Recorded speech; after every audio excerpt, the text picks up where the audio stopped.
ចាយជំរាបសួរនិងសួស្តីបងប្អូនទាំងអស់គ្នាថ្ងៃនេះអ្នកគ្រូមកចែកម្លែកចំណេះដឹងទៀតហើយនៅសំណួរចាតកតងទៅនឹងមេរៀនបច្ចេកវិទ្យាជីវៈអញ្ចឹងនៅក្នុងមេរៀនបច្ចេកវិទ្យាជីវៈនេះគឺមានសំណួរជាច្រើនដែរបានចេញប្រឡងបាក់ឌុបជារៀងរាល់ឆ្នាំទាំងអស់គ្នាណាតោះអញ្ចឹងនៅក្នុងថ្ងៃនេះគឺអ្នកគ្រូលើកសំណួរមួយដែលល្អចាដែលជាសំណួរដែលចេញបាក់ឌុបច្រើនដងជាងគេចាអញ្ចឹងគេសួរថាតើវិស្វកម្មស៊ីនេតិកផ្ដល់ផលល្អនិងផលអាក្រក់អ្វីខ្លះដល់មនុស្សចាអញ្ចឹងគឺយើងនិយាយពីផលល្អវាមុនអញ្ចឹងផលល្អសម្រាប់មនុស្សគឺមាន3វិស័យគឺយើងនិយាយទៅលើវិស័យកសិកម្មវិស័យសុខាភិបាលនិងវិស័យឧស្សាហកម្មទាំងអស់គ្នាណាចាសម្រាប់វិស័យកសិកម្មគឺធ្វើឲ្យរុក្ខជាតិមានផ្លែផ្កាច្រើនធន់នឹងជំងឺធន់នឹងអាកាសធាតុធន់នឹងថ្នាំសម្រាប់សត្វល្អិតថ្នាំសម្រាប់ស្មៅជួយបង្កើនគុណភាពដំណាំអញ្ចឹងមានន័យថារុក្ខជាតិដែលបានធ្វើតាមវិស្វកម្មសេនេតិកហ្នឹងគឺវាទទួលបានផ្លែផ្កាច្រើនរុក្ខជាតិគឺលូតលាស់និងធន់នឹងជំងឺមិនងាយងាប់ចាធន់នឹងថ្នាំសម្រាប់សត្វល្អិតសម្រាប់ស្មៅអីទាំងអស់ចាមួយទៀតគឺវាបង្កើតបាក់តេរីក្នុងការភ្ជាប់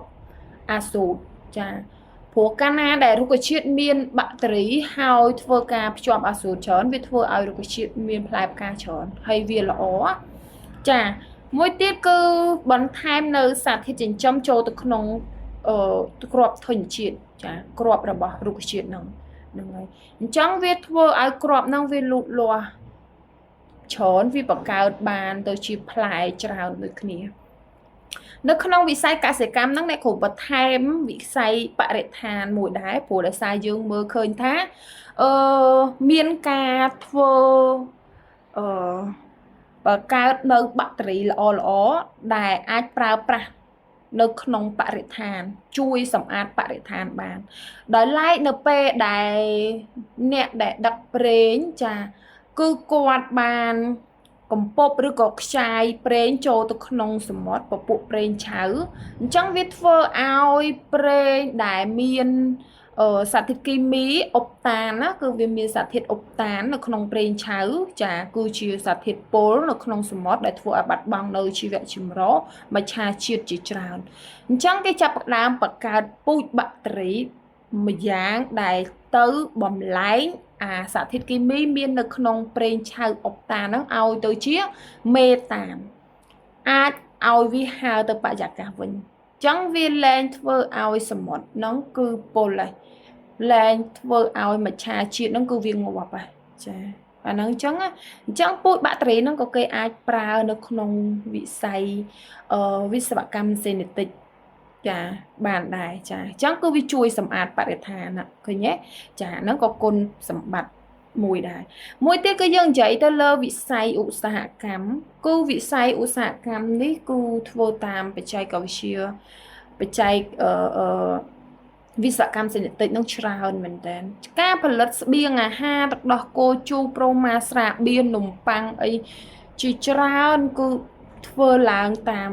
វិស្វកម្មសេនេតិកចាអញ្ចឹងគឺជួយដល់សេដ្ឋកិច្ចច្រើនណាសម្រាប់ក្នុងវិស័យឧស្សាហកម្មមួយនេះចាមួយទៀតគឺវិស័យសុខាភិបាលក៏ការធ្វើតាមវិស្វកម្មសេនេតិកហ្នឹងក៏បកកែដែរអាចផលិតអរម៉ូនអាំងស៊ូលីនអរម៉ូនអាំងតែផេរ៉ូនអាំងតែលើគីនអង់ទីកវ៉ាក់សាំងអង់ទីប៊ីយោទិកឲ្យបានជាច្រើនគឺគេបានធ្វើនៅក្នុងវិស័យសុខាភិបាលតាមវិស្វកម្មសេនេតិកហ្នឹងឯងណាចានេះគឺជាផលល្អមកមើលផលអាក្រក់ផងដែរព្រោះនៅក្នុងហ្នឹងគឺវាមានផលល្អនិងផលអាក្រក់ឥឡូវផលល្អមាន3វិស័យមិញហីនិយាយទៅលើកសិកម្មហើយបន្ថែមបរិស្ថានមួយនៅក្នុងហ្នឹងមួយទៀតគឺវិស័យឧស្សាហកម្មមួយទៀតគឺវិស័យសុខាភិបាលឥឡូវយើងមកមើលផលអាក្រក់ផលអាក្រក់គឺគ្រោះថ្នាក់មាន4ប៉ះពាល់បរិស្ថានសុខភាពប៉ះពាល់សីលធម៌និងប៉ះពាល់ដល់សេដ្ឋកិច្ច សម្រាប់ការប៉ះពាល់ដល់បរិស្ថានសម្រាប់រុក្ខជាតិដែលធ្វើតាមវិស្វកម្មសេនេតិកឬក៏គេហៅថារុក្ខជាតិ GM ហ្នឹងគឺវាធ្វើឲ្យបាត់បង់នៅជីវិតជីវៈចម្រុះដែលធ្វើឲ្យសត្វល្អិតធន់ទៅនឹងរុក្ខជាតិហ្នឹងមានសកម្មភាពពុលចាដូចជារុក្ខជាតិ GM គឺធ្វើឲ្យគ្រាប់លំអងដែលជាផ្កាឈ្មោលនឹងមិនអាចផលិតគ្រាប់លំអងបានចាអញ្ចឹងគឺវាមិនអាចធ្វើការបន្តពូជទៀតបានទេសម្រាប់រុក្ខជាតិ GM ណាព្រោះដោយសារគ្រាប់លំអងរបស់វាហ្នឹងគ្រាប់លំអងឈ្មោលគឺវាអាចទី2គ្រោះថ្នាក់ដល់សុខភាពគឺផលិតសារធាតុគីមីប្រើប្រាស់ក្នុងសង្គ្រាមចាអាចផលិតសារធាតុគីមីបានតាមវិស្វកម្មសេនេតិកហ្នឹងអញ្ចឹងបើគេផលិតសារធាតុគីមីហ្នឹងគឺវាប្រើប្រាស់ក្នុងសង្គ្រាមវាធ្វើឲ្យមានអាផ្សែងពុលពីសារធាតុគីមីមកប៉ះពាល់ដល់សុខភាពរបស់យើងផលិតអង្គទេប្រយោតិកដែលអង្គទេប្រយោតិកហ្នឹងគឺជាថ្នាំព្យាបាលទៅលើបាក់តេរីប៉ុន្តែតើកាលណាយើងព្យាបាលទៅជំងឺដដែលគឺវាធ្វើឲ្យសែនដែលធន់នឹងអង្គទីប្រយោតិកហ្នឹងគឺវាបាក់តេរីហ្នឹងឬក៏មេរោគហ្នឹងវាលែងជាវាស៊ាំជាមួយទៅនឹងអង្គទីប្រយោតិកហ្នឹងអញ្ចឹងប៉ះពាល់ដល់សុខភាពយើងដែរណាព្រោះយើងនៅតែឈឺយើងអត់ជាមួយទៀតគឺគ្រោះថ្នាក់ប៉ះពាល់ដល់សិលធម៌សង្គមគឺធ្វើឲ្យសែនមួយតែចង់មានឥទ្ធិពលអាក្រក់ដល់សន្តានក្រោយប៉ះពាល់ដល់សាសនានិងបែងចែកវណ្ណៈអញ្ចឹងមានន័យថាដូចជាការកាក់ឡើងនៅសាពាង្គកាយចម្លែកឧទាហរណ៍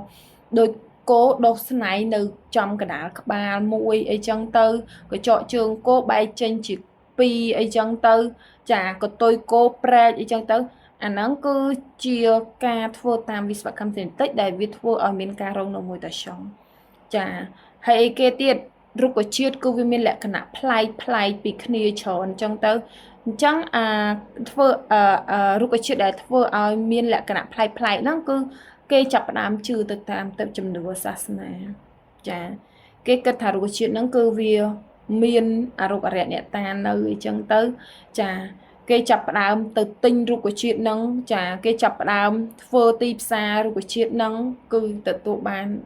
តម្លៃថ្លៃអីចឹងទៅណាហ្នឹងហើយចឹងអ្នកមានបានគេអាចទិញបានចឹងទៅហ្នឹងហើយ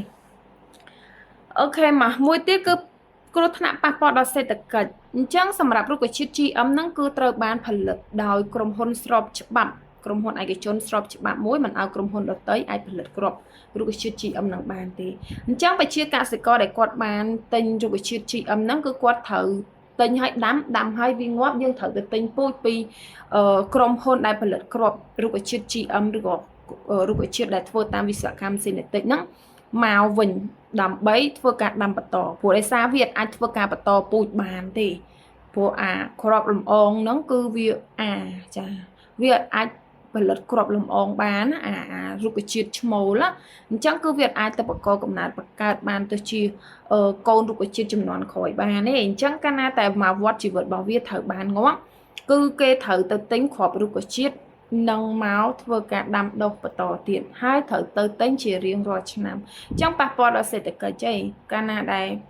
យើងដាំរុក្ខជាតិមួយហើយអត់មានគ្រាប់ដើម្បីទុកពូជគឺដូចយើងដាំហើយលក់បានយកលុយទៅទិញគ្រាប់រុក្ខជាតិហ្នឹងមកដាំបន្តទៀតរហូតអញ្ចឹងវាធ្វើឲ្យអ្នកដែលគាត់មានជីវភាពល្អទៅគាត់ទទួលបានចាគ្រាប់រុក្ខជាតិហ្នឹងហើយគាត់លក់ទៅចាមិនចំណេញច្រើនទេអញ្ចឹងធ្វើឲ្យជីវភាពរបស់គាត់គឺមិនងាយក្នុងការកើនឡើងចាហ្នឹងអីចឹងសំណួរថាតើវិស្វកម្មសេនេតិកផ្ដល់ផលល្អនិងផលអាក្រក់អ្វីខ្លះដល់មនុស្សគឺមានតែប៉ុណ្្នឹងទេបាយបងប្អូនអរគ្នាជួបគ្នានៅវីដេអូក្រោយ